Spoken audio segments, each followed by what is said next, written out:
Right now, the economy and the real estate market may be making you nervous. If you're getting ready to buy or sell a house, you may be worried, uncertain, wondering, is the housing market going to crash? The short answer, no. Let us tell you why.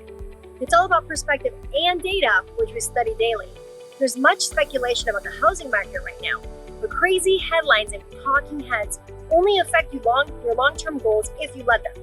Don't fall for exaggerated tales. Listen to the experts who sell 700 homes a year. Regardless of what seems big and dramatic at the moment, we need to base our financial decisions on data. Let's do a reality check on real estate based on what we've studied. First, let's talk about house prices. One thing and one thing only drives house prices: supply and demand. Anytime there's more supply of something than there is demand, the price goes down. Anytime there's more demand for something and a lot of buyers chasing a small supply of goods, the price goes up. In real estate, when demand exceeds supply, those houses' prices go up. For housing prices to go down, supply has to exceed demand. Since we've had a shortage of homes for the past few decades, plus demand is high, higher housing prices are justified. Let's talk about the housing shortage. In 2008, demand fell dramatically below supply, but currently our supply for homes for sale is about a quarter of what it was in 2007, and new housing supply is 35% less than in 2005. Now let's talk about the lumber shortage. Housing market disrupted because of the pandemic with the supply chain issues. Factories shut down, causing lumber shortage. Lumber tripled, came back down, came back up, and now has normalized around $600 per 100 board feet. But overall, this has negatively affected building starts, leaving us with a shortage of new homes. Now, let's talk about frozen foreclosures. The government's freeze on foreclosures during the pandemic is also driving the shortage.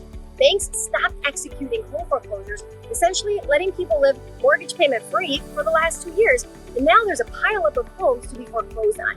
We're starting to see these slowly come back into the market, but it's not going to provide enough inventory to make up for the housing shortage.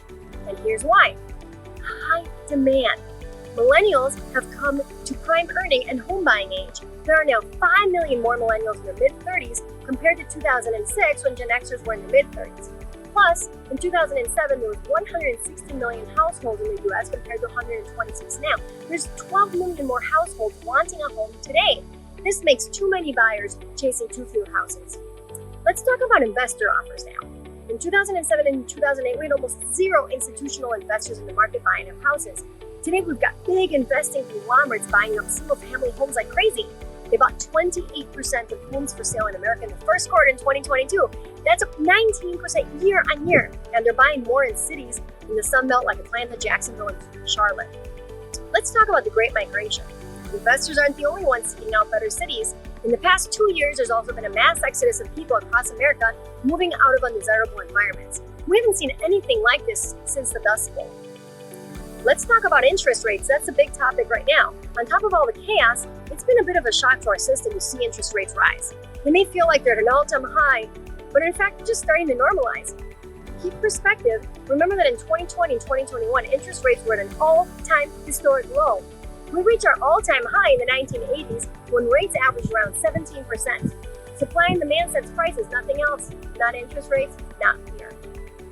When you add up all this low supply and high demand data from these factors, it's easy to see how people are feeling boxed out of the market, especially when you add it to the fact that inflation just hit 9.1% in June. That's the highest in 41 years. So emotions are kind of maxed. Yes, there's a lot of things we can't control, but there's one important thing you can control, and that's you. Oddly enough, we can actually say with accuracy that it is a great time to buy a house and it's a great time to sell a house if you're ready. If you're looking to buy or sell a home, you need to hire an expert in this market. It's your biggest asset. The economy we're in, you really need a pro who's done a lot of transactions in your area. Life is a long game. Don't let fear or confusion cause you to do something desperate. Base your decisions on facts, not fear. If you're in a position to buy or sell, don't wait for the housing market to crash because it's not coming. Reach out to our team of experts today